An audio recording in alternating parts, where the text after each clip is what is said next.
Misterios al anochecer. Un programa que te interna en lo mejor de los enigmas, en los hechos misteriosos, la cultura y la buena música. Misterios al anochecer.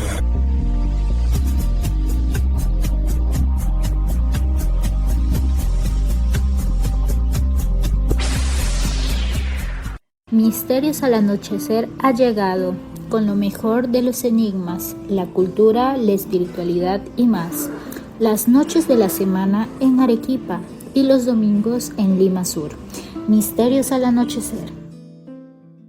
Fernando Chapi Martínez está presentando Misterios al anochecer. Síguenos también en YouTube, Facebook e Instagram como Misterio Infinito Perú. ¿Qué tal amigos? ¿Cómo están? Bienvenidos a una edición más de Misterios al Anochecer, su programa confiable, 100% confiable, de enigmas, sucesos que desafían a la razón, hechos curiosos, entrevistas y mucho más. Estamos a través de Radio Arequipa Internacional y la www.radioarequipa.com, también en Radio Los Andes 99.5 y su página web en Lima Sur. En Edenex. Es la radio del misterio desde España. En Misterio Infinito Perú en YouTube, por supuesto, si no están suscritos pueden hacerlo, es totalmente gratis. Y también en formato podcast, muchos de los programas están subiendo ya sea a Spotify como Reflexiones y Misterios con Fernando o también a iVoox como Misterios al Anochecer _radio podcast. Espero que todos se encuentren muy bien. En estos momentos estoy grabando esto desde una ubicación llena de historias paranormales, de historias de aparecidos, de fantasmas, de encuentros con lo extraño, de noches solitarias y de iluminación que nunca llega, digamos, a ser del todo cálida. Estoy por las calles del centro histórico de Lima y pues en un lugar en el que me estoy quedando que hasta hace algún tiempo fue una de esas casas grandes de familias de dinero que aquí en Lima le llamamos casonas, pero que actualmente ha sucumbido a las necesidades del mercado y pues los cuartos de techo alto, altísimo, como sus propias historias y misterios, ha sido convertidos los cuartos en mini cuartos a modo de hospedaje. Lleva el nombre de hotel, pero en realidad es más que nada un hospedaje bastante popular, pero que cuando tú vas por sus pasillos, bajas por las escaleras de mármol, escaleras amplias, ves los cuadros en las paredes y en general todo el tipo de construcción, como digo, techo de madera y mucho más, pues está presente en todo momento el eco de tiempos mejores. Entonces, bueno, aquí me encuentro y les comento, yo siempre suelo contar por lo general los casos de entrevistados o distintos eventos paranormales o del fenómeno ovni que le han ocurrido a otras personas. Muy rara vez cuento asuntos personales porque tampoco es que haya tenido tantos en mi vida, pero les voy a compartir una cuestión bien extraña que pasó cuando vine a alojarme aquí hace tan solo unas horas. Resulta que el joven de la recepción me asigna una habitación en concreto. Entonces yo voy a la habitación, una de esas llaves grandes antiguas, abro la puerta y veo que en medio de la oscuridad hay una luz como si fuese la de quizá una pantalla, digamos de un teléfono celular, de un teléfono móvil, ¿no? Y una persona, aunque no se le distinguían los rasgos, que estaba al fondo de la habitación, como si estuviera viendo ese supuesto celular. Entonces yo abro y me quedo sorprendido porque digo, entonces esta habitación está ocupada, cosa de 2 segundos como mucho, y esa persona o lo que fuera me dice, váyase de aquí. Entonces yo cierro la puerta, bajo y le digo al joven, disculpe, ha habido un error, me ha asignado una habitación que está ocupada. El joven se queda sorprendido y me dice, ¿cuál es el número? Yo le muestro la llave con el número y me dice, posiblemente sea un error, pero eso es imposible, porque la persona que estaba en esa habitación se ha retirado hace algunas horas y ha dejado la llave y no hay otra llave ahí, entonces nadie puede haberse metido. De todas maneras se quedó con la duda y me da una llave de otra habitación. Volví a pasar por al lado de la puerta de ese cuarto y no se escuchaba ningún ruido adentro. Me quedó la duda de si había sido una aparición espectral o si efectivamente pues se había tratado de un error. Pero el joven estaba totalmente convencido y en su registro figuraba como que el cuarto estaba vacío y además cerrado con llave. Cosas curiosas que ocurren en lugares como este, por supuesto, podría tratarse, no hay que descartar. No les voy a decir el lugar exacto en el que estoy, pero es una calle bastante conocida. Por aquí cerca hay monumentos históricos, lugares culturales, museos, salas de arte, así que durante el día se trata de un lugar con bastante tránsito de personas. Personas de todos los orígenes, de todas las intenciones, los anhelos, y eso es así desde que se fundó Lima, porque como digo estoy en el centro histórico. No tan lejos de aquí, antiguas iglesias. Por ejemplo, ingresé a la iglesia de Santo Domingo, la de las catacumbas, San Francisco, perdón, la de las catacumbas, que ha estado con un tema de toda una polémica, porque pues había una discusión, había ahí un tema que llegó a lo legal, inclusive entre la Municipalidad Metropolitana de Lima y la orden religiosa encargada de ese lugar, ¿no? Porque hay un espacio, como digo, un espacio que sería como una plaza, y entonces se decía que esto no le correspondía a la orden religiosa, que había que liberarlo para el uso y disfrute de la población en general. Todo un tema, al final parece que ganó la municipalidad y este espacio será abierto en breve. Pero justamente se encontraban ahí con los cultos de la Virgen del Carmen, con todo este asunto de los fuegos artificiales. Grabé ese momento, de pronto parecía como si hubiese sido el año nuevo.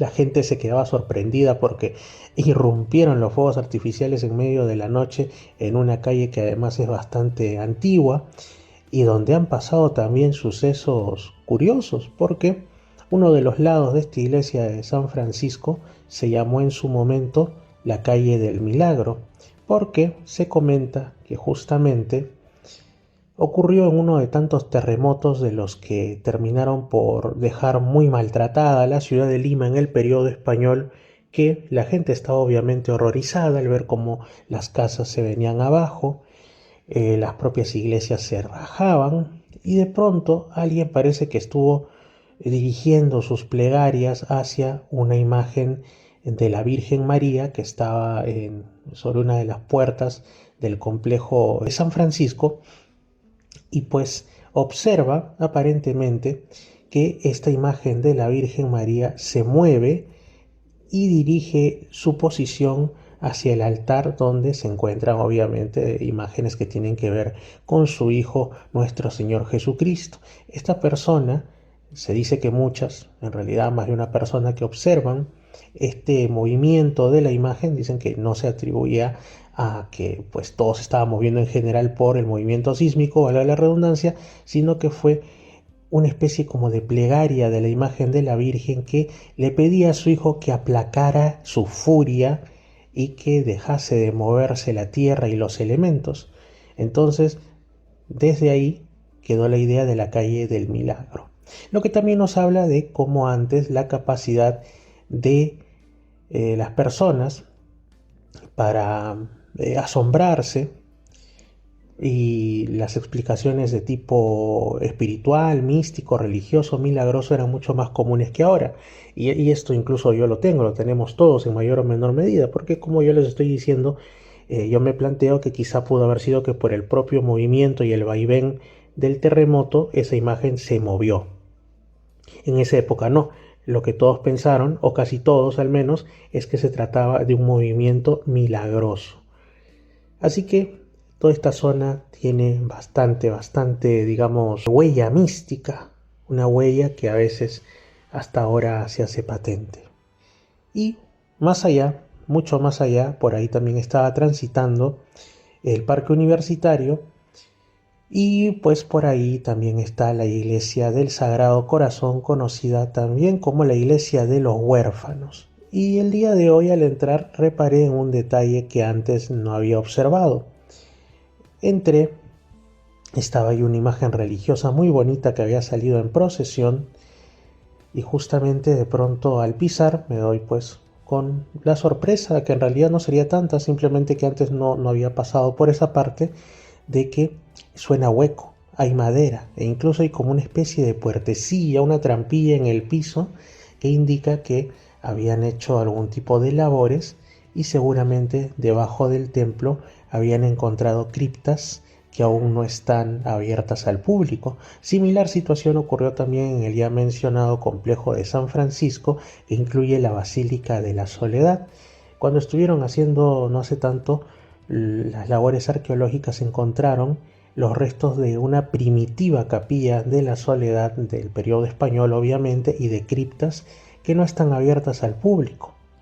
Que serían, quién sabe, continuación de las cercanas criptas conocidas como catacumbas de San Francisco o quizá más antiguas inclusive, pues esto nos indica que muchas de las historias paranormales del centro de Lima, muchos de los sucesos extraños o por lo menos curiosos que las personas cuentan, sobre todo en las antiguas casonas, en las antiguas quintas e incluso hasta en las propias calles, en medio de las noches o madrugadas sin mucho tránsito, podrían ser ecos justamente de sucesos dolorosos, es cierto, pero también, quién sabe, si es que esto es así, de esa huella que dejaron aquellos que reposan bajo nuestros pies sin que lo sepamos, porque estas criptas no estaban solo bajo las iglesias, sino también se extendían hacia las calles aledañas e incluso las propias iglesias antes eran mucho más extensas. Este complejo de Santo Domingo, de San Francisco, perdón, del que les hablo, iba hasta más allá de la avenida Bancay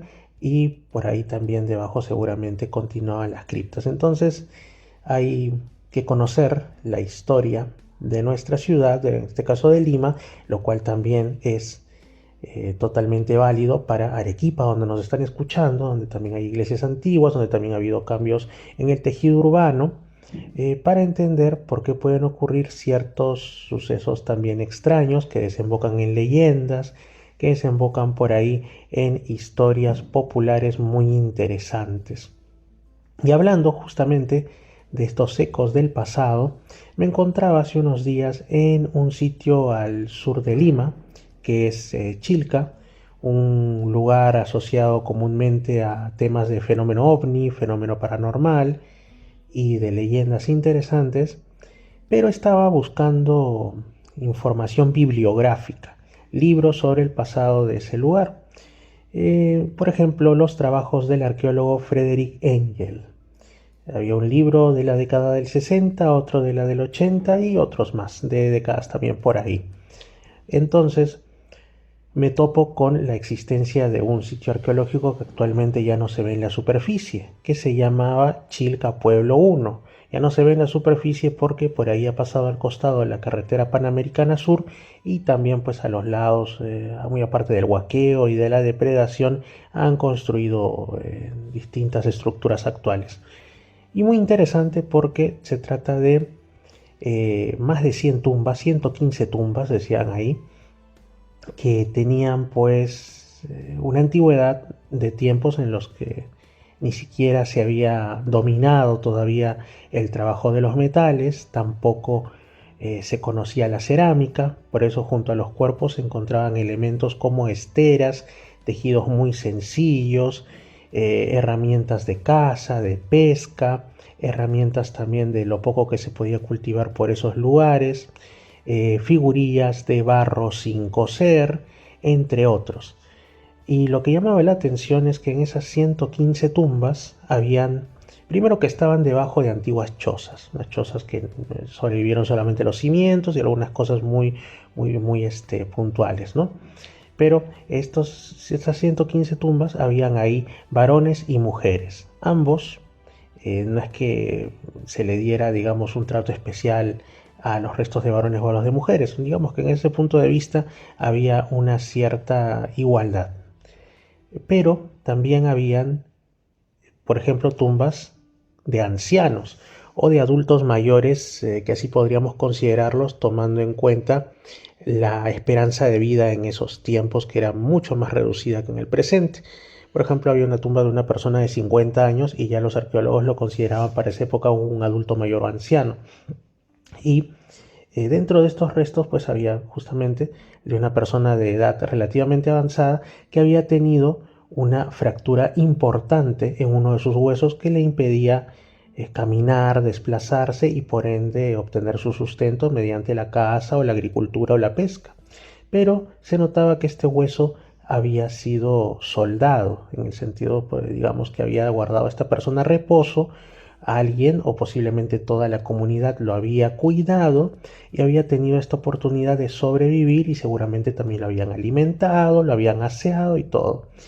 Entonces esto es un ejemplo muy claro de lo que nos hace humanos, de la colaboración, del cuidado de los más vulnerables, del cuidado de los más débiles y sobre todo de lo que ha habido en todas las culturas tradicionales del mundo y sigue habiéndolo hasta ahora en muchas, que es tener respeto y sobre todo una alta consideración por aquellas personas que se entiende que por haber vivido más son más sabias, tienen un mayor conocimiento y tienen, pues, digamos, mayor preferencia.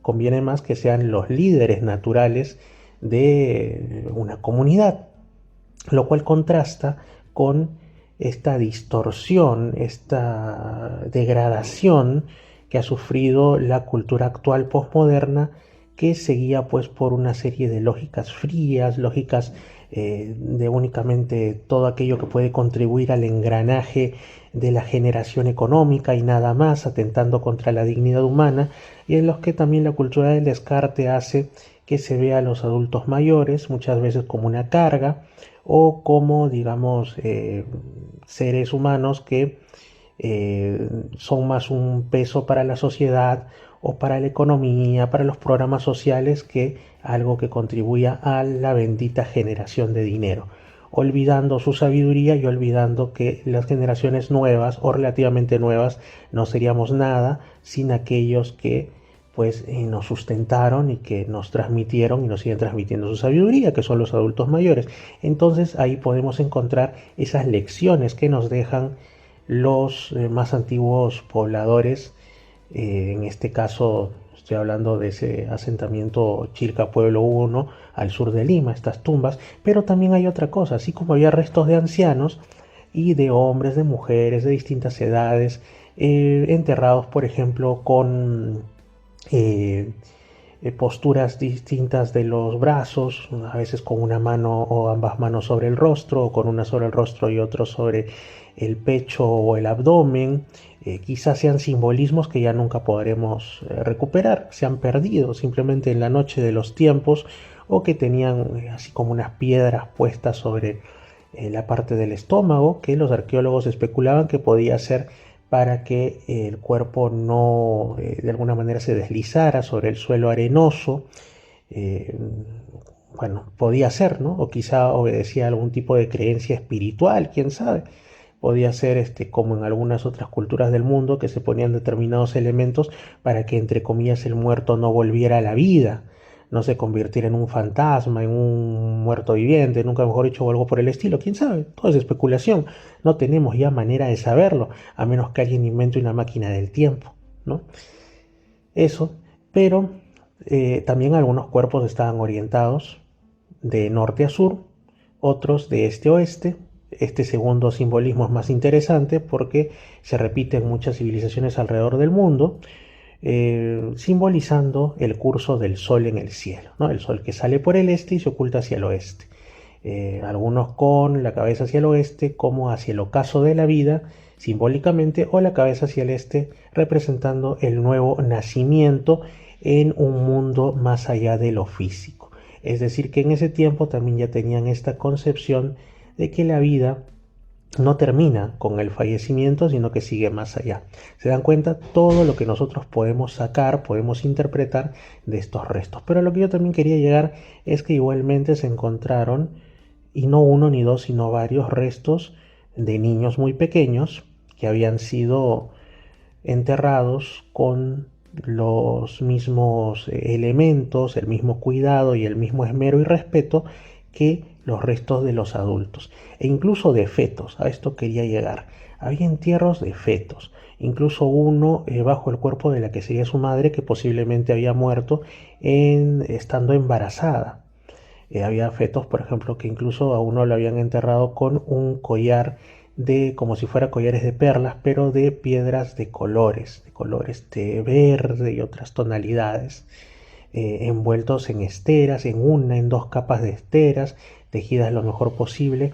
Y esto nos da a entender que ya esos antiguos pobladores de hace miles de años tenían una idea sobre la dignidad humana y sobre que la vida humana empezaba desde antes del parto, desde antes del nacimiento, digamos, en el sentido del momento en el que la mujer da a luz.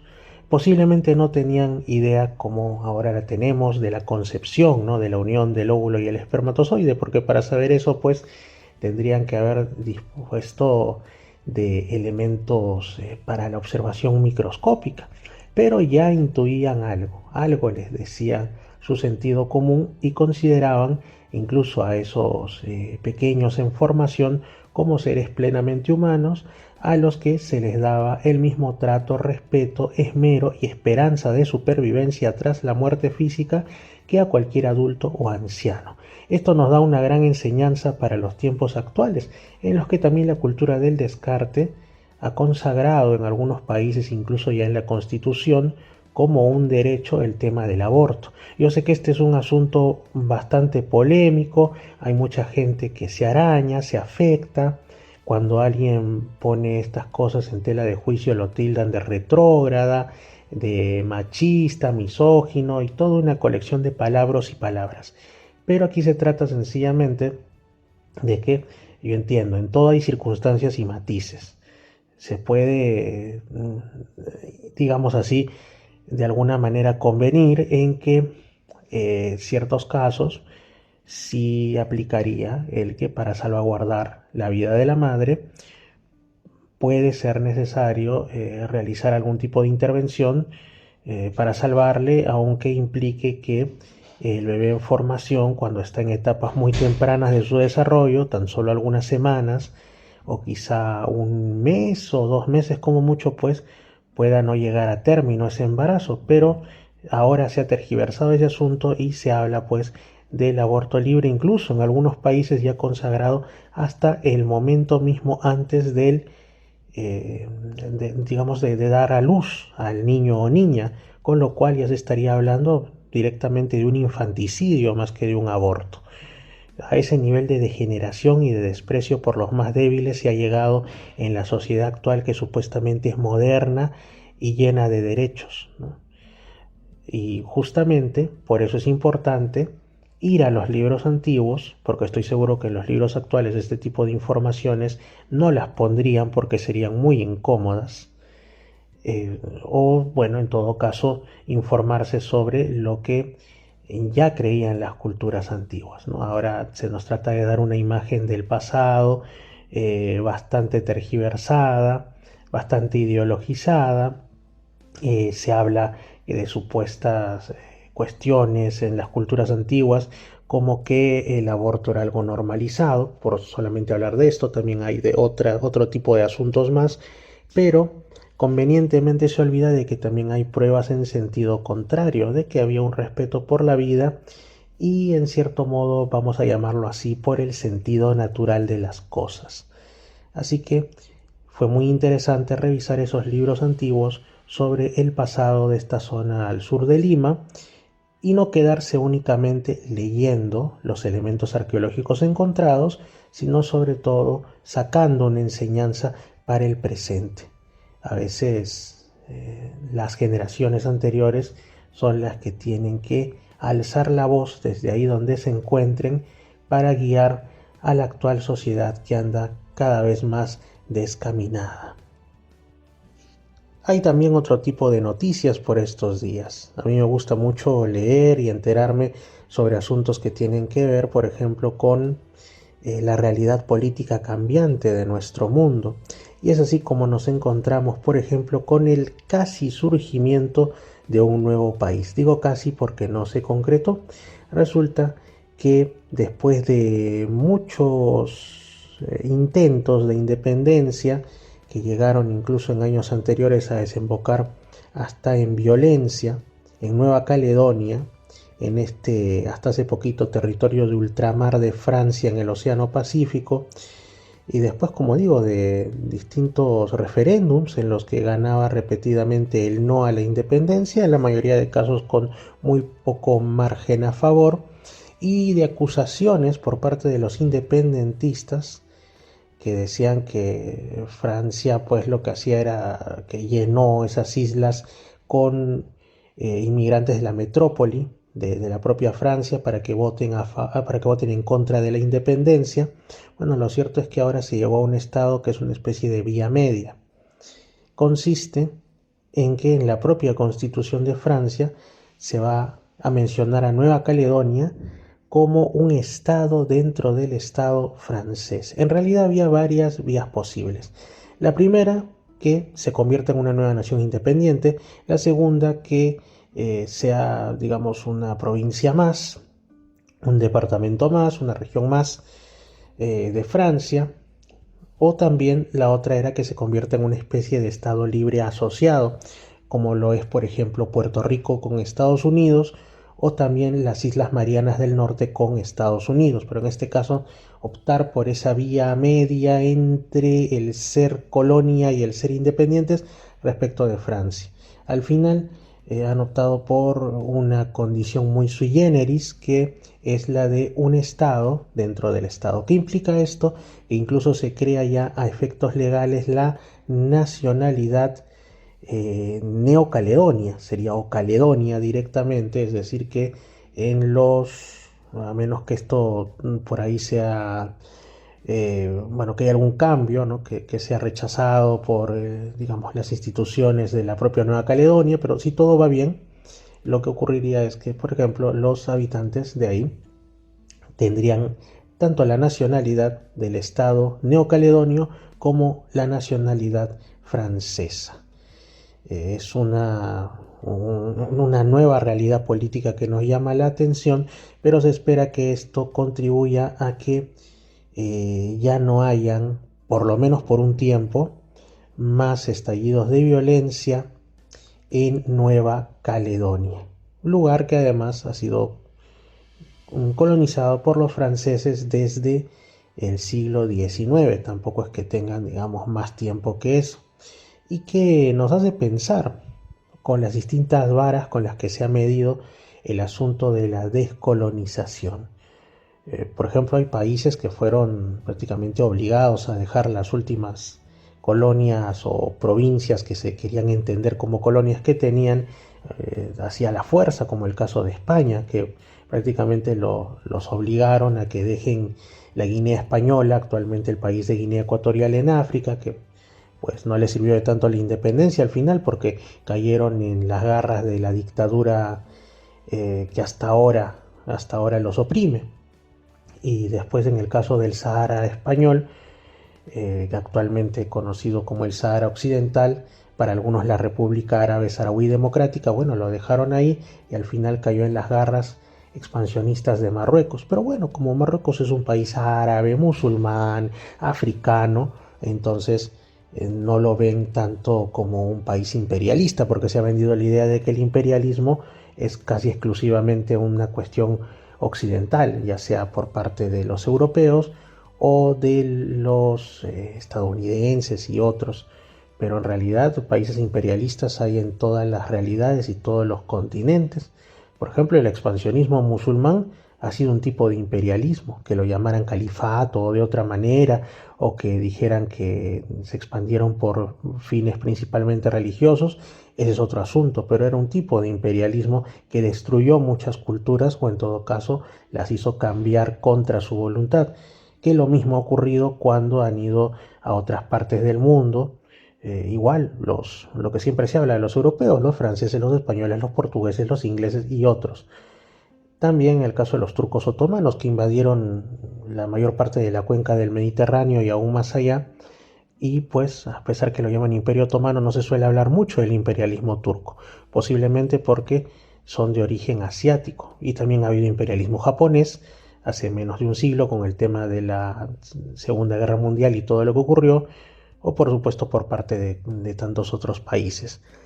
Así es que, pues justamente como digo, y a esto iba, en el caso de España se dice que se les obligó a dejar sus últimas colonias como sea y hasta de mala manera y sin ningún proceso ordenado por parte de la ONU principalmente, que cuando quieren se actúan y cuando quieren se hacen de la vista gorda, como frente a lo que está ocurriendo en Palestina por parte de Israel, el imperialismo israelí podríamos decir, dicho sea de paso.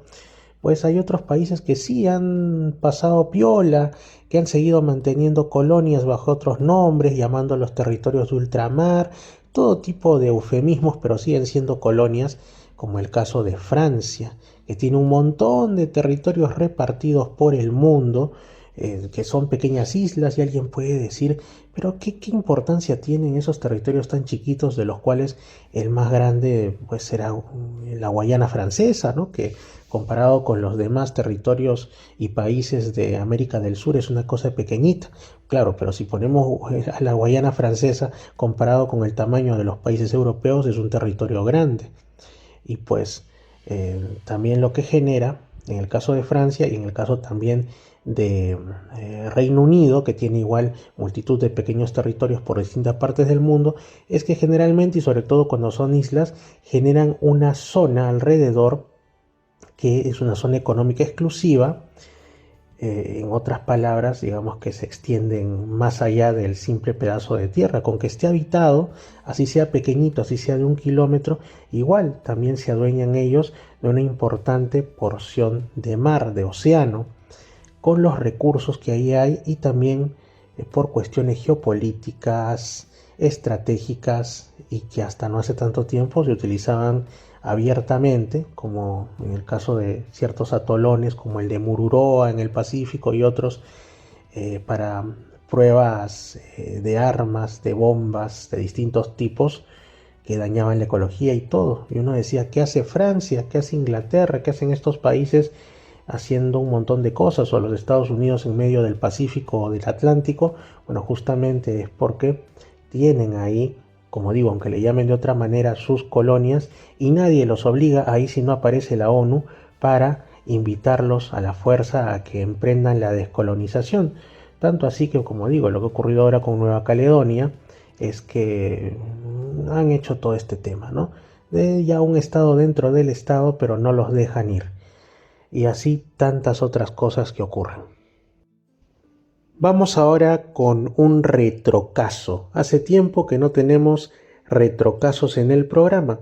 Y para quienes no estén enterados, para quienes sean oyentes recientes, con este término hacemos referencia a aquellos encuentros con lo desconocido, principalmente relacionados al fenómeno ovni, pero también pueden ser cuestiones paranormales o todo aquello que entre dentro de las anomalías, pero que han ocurrido por lo general hace décadas o incluso siglos.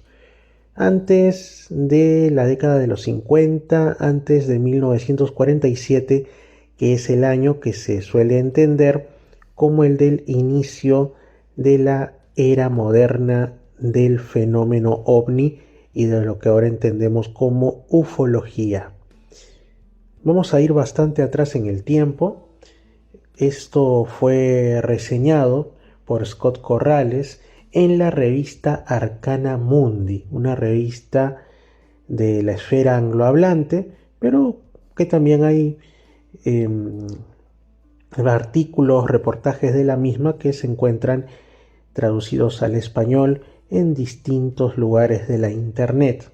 Esto apareció en la revista Arcana Mundi en el año 2010.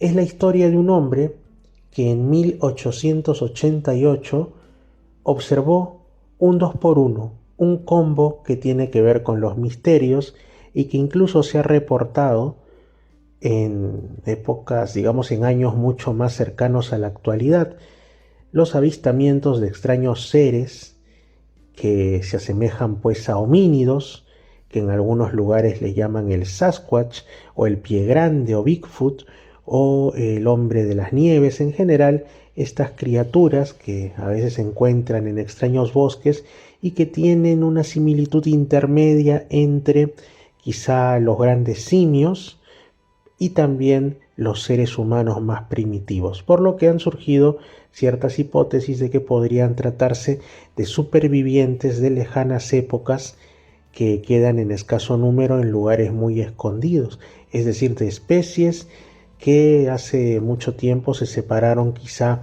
del tronco principal de la evolución del ser humano. Eslabones perdidos, dirían algunos. Bueno, vamos a ir con la historia. 1888. El protagonista se apellidaba Wyatt, pero no sabemos cuál era su nombre. Se sabe que Wyatt fue uno de los muchos ganaderos cuyas manadas de reses cruzaban las grandes praderas estadounidenses.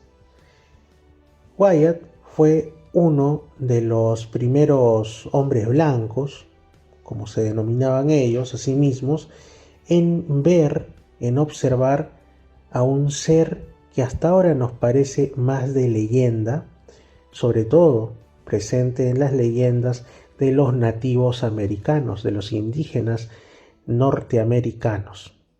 Ese gigante peludo conocido como el Pie Grande o el Bigfoot. El encuentro que tuvo Wyatt le causó tal impresión que no dudó en incluirlo en su diario, un objeto que formaría parte después de la herencia recibida por James Wyatt, su nieto, quien dio a conocer este relato ya mucho más adelante en el tiempo, en la década de los 70 del siglo XX. ¿Pero qué contó Don Wyatt? Bueno, en 1888 él se encontraba en algún punto cerca de los grandes bosques del estado de Minnesota, donde su padre y algunos vaqueros habían pasado el invierno con una tribu de indígenas antes de llevar su ganado hacia los pastizales que estaban ubicados más al norte. El señor Wyatt y sus familiares dominaban los dialectos, los idiomas de varias tribus, de varios grupos pertenecientes a los pueblos originarios de América del Norte, y participaban en muchas de sus actividades de manera frecuente, de modo que los nativos del lugar les tenían bastante confianza, tanto así que le hicieron partícipe de un secreto que ellos tenían. Un buen día el señor Wyatt se encontró con uno de estos señores de alguna de las tribus del lugar, que llevaba en sus manos una gran bandeja que estaba a tope con lo que parecía ser carne cruda. Entonces el señor Wyatt se sorprendió y le preguntó que a dónde iba, a quién o a qué le estaba llevando esa carne cruda, y entonces el señor, que primero como que la pensó antes de contestarle, le indicó a Wyatt que, bueno, le iba a hacer partícipe de un secreto y que le daba su consentimiento para que lo acompañara a un lugar que su tribu, que su grupo étnico consideraba sagrado y al cual no llegaba cualquiera. Wyatt escribió en su diario que se trataba de una cueva de no mucha profundidad en la superficie de un acantilado, y que en esta cueva vivía una bestia de pelo negro, pelo largo, que cubría todo su cuerpo salvo por las palmas de sus manos y la zona alrededor de sus ojos. Era una criatura parecida a un hombre, no parecía, digamos, tampoco un hombre salvaje en su comportamiento, que estaba este ser sentado con las piernas cruzadas como lo haría cualquier persona, y comenzó rápidamente a devorar la carne cruda tan pronto como el indígena se la ofreció de la bandeja. Según la descripción ofrecida por Wyatt, este ser peludo parecía más bien como una especie de hombre fornido, pero sin cuello, ya que la cabeza de esta entidad parecía descansar directamente sobre sus hombros, o en todo caso era una cabeza tan musculosa que pues el cuello no se veía así nomás, además por estar cubierto por abundante pelo negro. A diferencia de muchos encuentros posteriores entre seres humanos y estos extraños personajes peludos de los bosques, en los que pues se afirma que se trata de criaturas huidizas, de criaturas que se esconden y cuando son vistas hacen todo lo posible para no ser fotografiadas, para no permanecer mucho tiempo junto al ser humano. Resulta que Wyatt de alguna manera o encontró a uno de estos individuos que era muy dócil y muy confiado, o tuvo mucha suerte. La cuestión es que pudo visitar esta criatura en su cueva más de una docena de veces y se quedaba maravillado por su existencia. Los miembros de la tribu indígena, de la cual era el integrante que le llevó a ese lugar, aún así no querían dar más detalles sobre esta criatura, sobre de dónde venía, si tenía algún propósito, cuál era la relación entre la comunidad indígena y este ser, o si habían otros seres similares. El señor Wyatt tuvo que brindar una serie de objetos a modo, digamos, de presentes o de ofrendas a la comunidad indígena para que pudieran brindarle una información extra. Y le dijeron que denominaban en su lengua a esta criatura como el oso loco y que había llegado la primera vez este ser no, digamos, de un bosque lejano, no del interior de alguna cueva donde se hubiera escondido, sino desde los cielos, desde el firmamento. Lo que contaban en una leyenda local, quién sabe si tan leyenda o el recuerdo y la descripción de un hecho real, que en algún momento de su pasado apareció en el cielo algo que parecía una pequeña luna, es decir, un objeto esférico, brillante, de un color blanquecino o gris. Esta pequeña luna había descendido de los cielos hasta el suelo y depositó una pareja de estos seres peludos, de estos osos locos como los llamaban, en un altiplano cerca de el lugar donde estaba la comunidad indígena, y esto había sido hace mucho tiempo atrás. El ser que había visto Wyatt sería uno de 3 que habían salido de esa pequeña luna voladora antes de que ésta volviese hacia los cielos. Eran seres, digamos, bastante mansos, bastante dóciles, al punto que los jefes de la tribu indígena decidieron que no les tendrían miedo, que no los atacarían, sino que serían para ellos como una especie de talismán, justamente porque se les entendía como de un origen estelar, divino, como un regalo de los cielos, porque de ahí venía este objeto en forma de luna que los había dejado. Decidieron que iban a procurar alimentar a estos seres y protegerlos de algunos intrusos que quisieran hacerles daño o ir más allá de lo conveniente. Nos llama mucho la atención este relato porque, pues, como decimos, es de un hecho acontecido en 1888 y forma parte del diario de este personaje de apellido Wyatt. 1888, además, en un contexto que ni siquiera era urbano, es decir, no se podría decir que estaba inspirado en algún relato muy, muy futurista de ciencia ficción que hablase de seres de otros mundos o de criaturas peludas venidas de otra dimensión. No se podía hablar de eso. Se trataba además de un relato que había sido captado, como decimos, en una de estas comunidades indígenas del estado de Minnesota.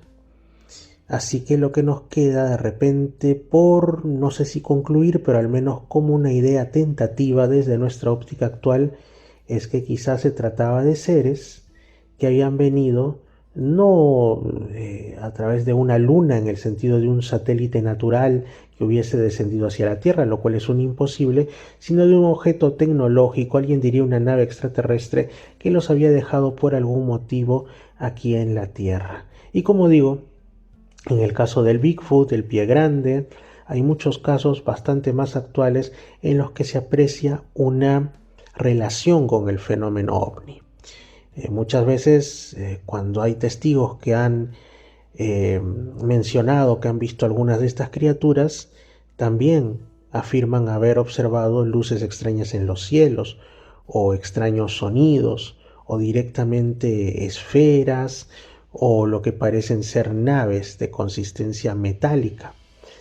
Y en algunos incluso la relación es más descarada, porque hay casos también de personas que afirman que han observado que venían estas supuestas naves extraterrestres y de ellas salían seres peludos parecidos al Sasquatch o al pie grande. Entonces aquí nos damos cuenta que posiblemente no se trate de un enigma de la criptozoología, es decir, de aquellos seres totalmente naturales que pueblan nuestro mundo, pero la ciencia aún no descubre, sino quién sabe si de seres que vienen del cosmos y que se camuflan entre la naturaleza de la Tierra, quién sabe con qué motivo o buscando qué asunto.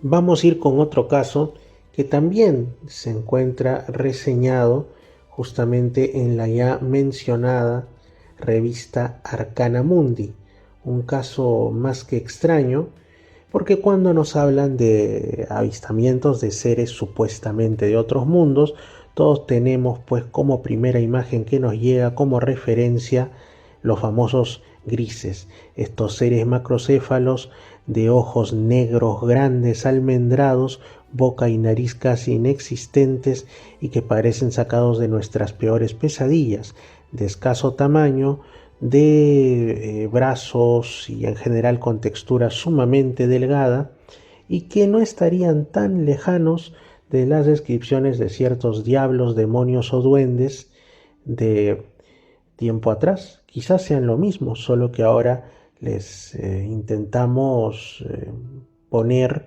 un posible origen extraterrestre. Bueno, eso es lo que nos viene a la mente, pero casos de seres aún más extraños ha habido y sigue habiendo hasta ahora.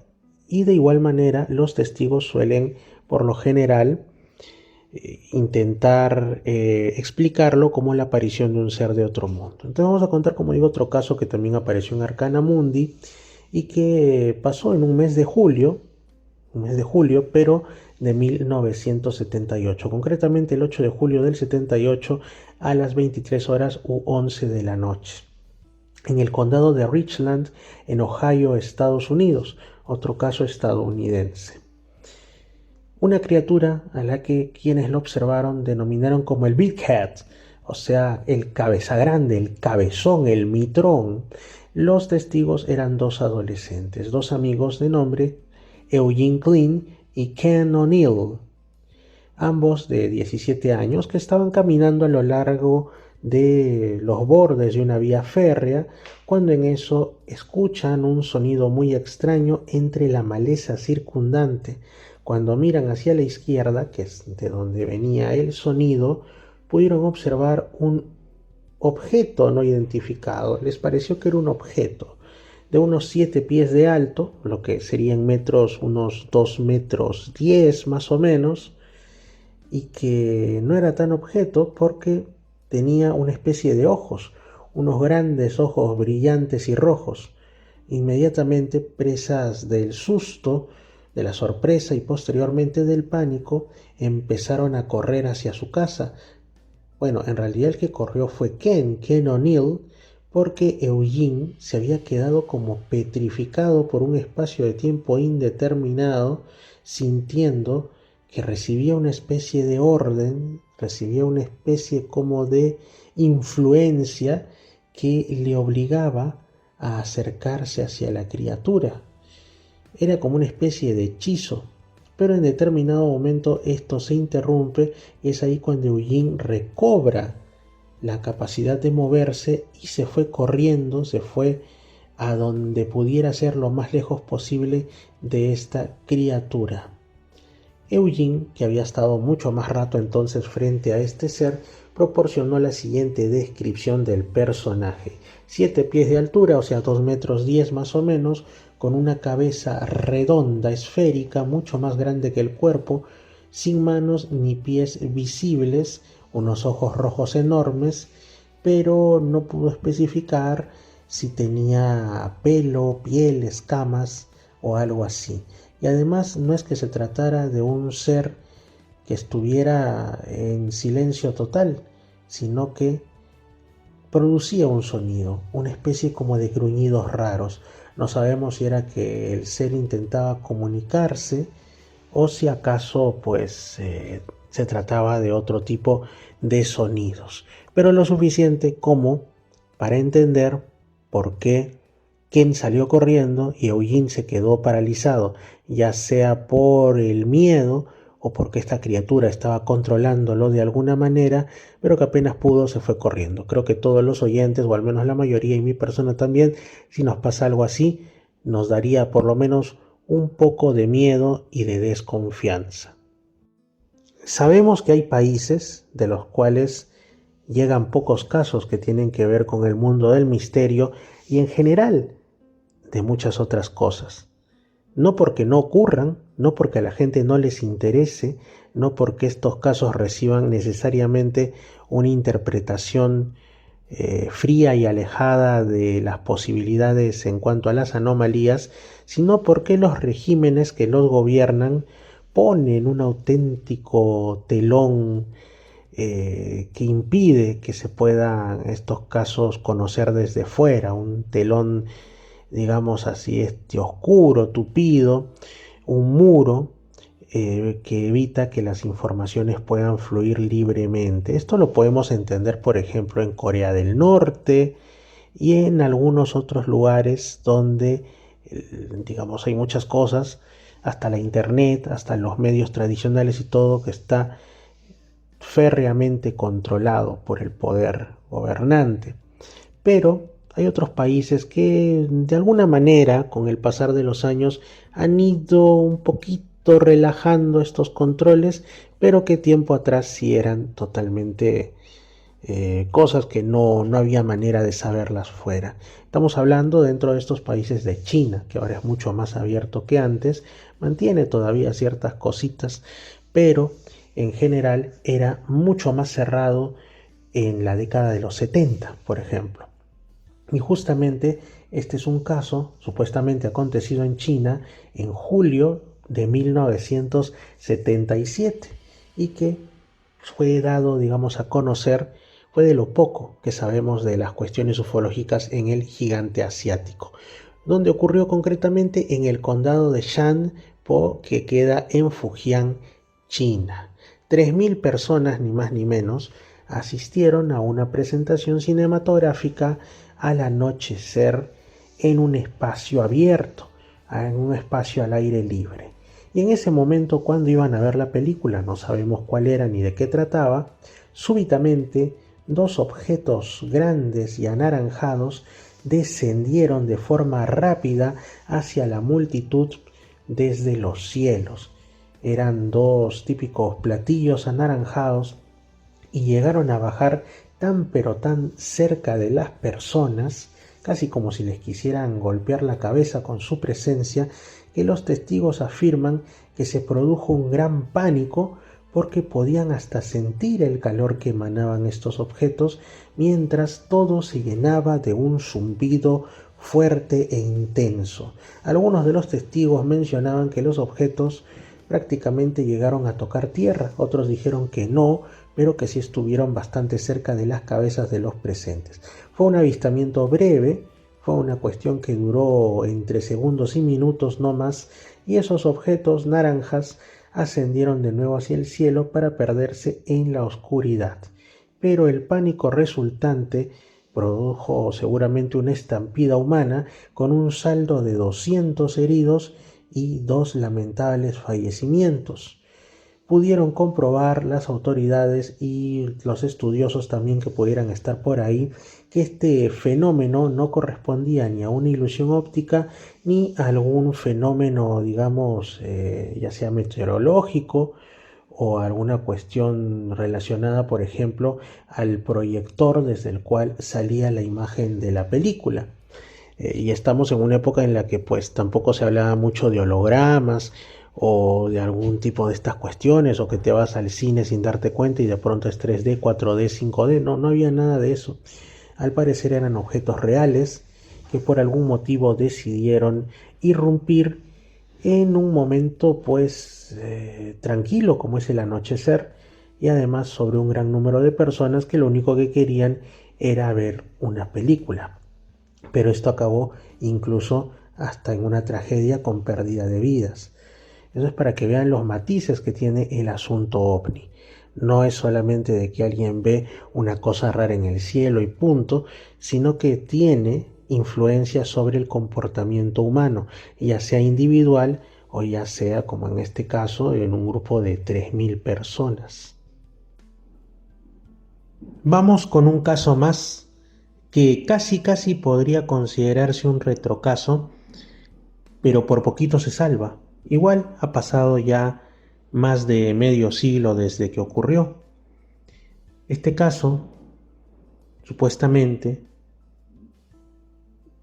digamos que marcó nuevamente una ruptura entre lo que podríamos aceptar como posible y aquellas cosas que no deberían salir más allá de los libros de ficción o del terreno de nuestras peores pesadillas. Y por esto es que muchos de esos casos no trascienden, porque las personas que son protagonistas, primero que nada, quieren olvidarlo. Segundo, dudan en muchos casos de su propia estabilidad. Piensan: quizá estuve muy cansado, quizá mi mente me jugó un truco, fui presa de las travesuras de mi propia mente. Pero al final, cuando llegan a la conclusión de que fue un hecho real, igual son pocos los que se deciden a contarlo por temor al ridículo, por temor a que los juzguen como bromistas o como personas que quieren sorprender con falsedades. Como digo, son casos ya tan extraños que dejan al testigo incluso poniendo en tela de juicio sus certezas sobre sí mismo. Esto, y con este caso voy a cerrar el programa para el día de hoy, ocurrió en 1951, un día no determinado, pero más o menos a las 10 de la mañana, una hora temprana, con luz del sol, en California, Estados Unidos. Hoy hemos estado con casos de ese país. Ocurrió cerca de un río, del río Hill, que está asimismo no tan lejos de una localidad llamada Eureka. El terreno estaba rodeado por unos prados muy bonitos y, como digo, pues la protagonista con su familia se encontraban cerca del borde de ese río. Estaban preparándose para realizar unas labores de pesca, no de subsistencia, no para comercio, sino más que nada eran actividades recreativas. Habían estado acampando en ese lugar, entendemos que posiblemente de vacaciones, durante un periodo de varios días, más o menos unas 2 semanas, unas vacaciones bastante largas, una acampada bastante extensa. Pero habían tenido mala suerte cuando se disponían a intentar pescar. La testigo solía entonces dar algunos pequeños paseos antes del desayuno, porque, como decimos, el lugar estaba rodeado de unos prados muy bonitos, así que le encantaba deleitarse viendo cómo la niebla se posaba sobre la hierba y generaba unas brumas, unas neblinas bastante interesantes. La testigo, además, en el momento que esto ocurre, No era ni siquiera adolescente, mucho menos adulta, sino tan solo una niña preadolescente de unos 10 años en ese momento. El mundo de la naturaleza le cautivaba y le fascinaba, sobre todo en esas salidas y campamentos familiares, así que entró en el prado y procedió a cruzarlo para llegar a una pequeña lomita que estaba al otro lado. Sin embargo, cuando la pequeña llega al pie de la loma, escuchó un sonido que rompía con lo habitual. Era un sonido como de alguien que estuviera caminando, así que por un momento pensó que tal vez era su hermano menor, aún más pequeño que ella, que le había seguido y le iba a jugar una broma, quizás saltaría sobre ella e intentaría asustarla. Así que la protagonista lanzó un grito. Muy bien, sé que estás ahí. Sal, intentando sorprender a su hermano menor, pero ella terminó sorprendida porque no fue su hermano el que apareció. En lugar de ello, se trataba de una criatura que jamás olvidó mientras vivió. Era adulta cuando de ahí relató este caso, pero seguía poniéndose muy nerviosa y los pelos se le ponían de punta al recordar a esa criatura. De entre los arbustos sale un personaje de más o menos entre 2,5 metros de altura, que estaba cubierto por algo que parecía un pelaje marrón. Tenía unos ojos pequeños, juntos, y como si tuviera una tonalidad rojiza. Su nariz era en realidad una especie de hocico muy grande, y en ese hocico se podían ver unos colmillos enormes. Es decir, daba la impresión que se trataba de una especie de depredador, posiblemente de un cánido, alguna especie de lobo, si no fuera porque caminaba en dos patas, como los seres humanos, era bípedo, caminaba sobre piernas. Este ser, cuando ve a la pequeña, lanzó un ruido que era una especie de gruñido horrible, de gruñido como que indicaba la inminencia de un ataque. Y hasta cuando fue adulta, esta señorita lo recordaba y no podía ni siquiera imitarlo, le parecía que era algo fuera de este mundo. Es así como inmediatamente echó a correr y corrió lo más rápido que pudo hasta llegar al campamento familiar sin aliento y permaneciendo asustada durante mucho rato, hasta que su familia pues logró tranquilizarla y preguntarle qué le había pasado. Y es ahí cuando ella describe a este ser. Menciona que era una criatura que parecía humana en el sentido de que pues era bípeda, tenía manos y pies de enorme tamaño, pero como si tuviera garras. Y pues la diferencia era que estaba cubierto de pelo y que obviamente su rostro era más como el de un depredador salvaje, un cánido, un lobo o algo por el estilo, y que daba la impresión de que quería atacarla. Pero dice que incluso había algo que daba más especulación y daba más miedo o completaba esta escena surrealista. Y es que este ser estaba, además de por pelo, también cubierto en algunas zonas de su cuerpo por lo que parecía ser ropa vieja o restos, jirones de una ropa que en otro momento habría sido nueva. Es decir, estaba parcialmente vestido. El testigo no quiso pensar más en esto que pasó.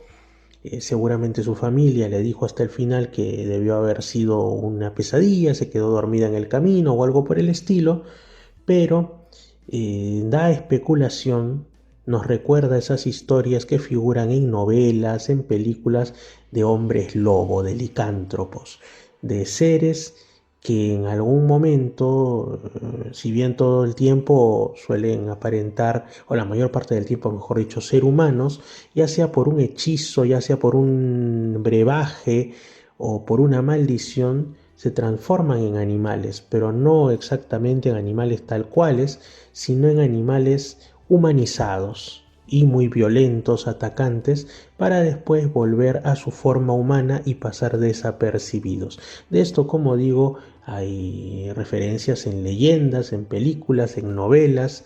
El tema del hombre lobo siempre ha cautivado a las personas y aunque nos parece, creo que todos convenimos en que estamos bastante seguros que no deja de ser simplemente una leyenda, una serie de cuentos interesantes, pero hay algunas personas que dentro de este mundo en el que todo puede ocurrir aseguran que se han topado con verdaderos seres que cambian de forma, de personas que por ser brujos o por haber sido presa de una maldición tienen la habilidad o la penuria de convertirse en animales cada cierto tiempo, que porque la luna está llena o en determinadas noches o lo que sea. Por ejemplo, se habla del tema de los nahuales en algunas zonas de la Amazonía, de los tigre gente, entre otros que serían brujos o en fin personajes con alguna implicancia hacia lo sobrenatural que en determinados contextos se transformarían total o parcialmente en animales violentos y agresivos. ¿Sería este el caso? ¿Sería ese el origen de estas historias de hombres lobo? ¿Sería un hombre lobo aquello con lo que se encontró esta niña? Bueno, es algo que posiblemente ya nunca lo lleguemos a saber con certeza y quede dentro de las especulaciones, dentro de las historias para no dormir y dentro de aquello que nos maravilla porque nos hace ver que habitamos un mundo que muy posiblemente esté mucho más habitado en lo visible y lo invisible de lo que se acepta comúnmente o incluso de lo que nos gustaría a nosotros. Estos y muchos otros casos también se dan cita aquí en el universo de Misterios al Anochecer. Yo soy Fernando Chapi Martínez y quiero agradecerles por haber estado en esta edición a través de Radio Arequipa Internacional y la www.radioarequipa.com, también en Edenex. Es la radio del misterio, en Misterio Infinito Perú en YouTube, que si no están suscritos pueden hacerlo ahora mismo, es totalmente gratuito, en Radio Los Andes 99.5 y su página web en Lima Sur, y a través de Reflexiones y Misterios con Fernando en Spotify y Misterios al Anochecer _radio podcast en iVoox. En esas dos últimas vías pues subimos algunos de los capítulos. Donde están todos y es en Misterio Infinito Perú en YouTube. Un fuerte abrazo, Dios los bendiga, que les vaya muy bien y que descansen. Hasta el siguiente programa. Misterios al Anochecer ha llegado con lo mejor de los enigmas, la cultura, la espiritualidad y más. Las noches de la semana en Arequipa y los domingos en Lima Sur. Misterios al Anochecer. Fernando Chapi Martínez está presentando Misterios al Anochecer. Síguenos también en YouTube, Facebook e Instagram como Misterio Infinito Perú.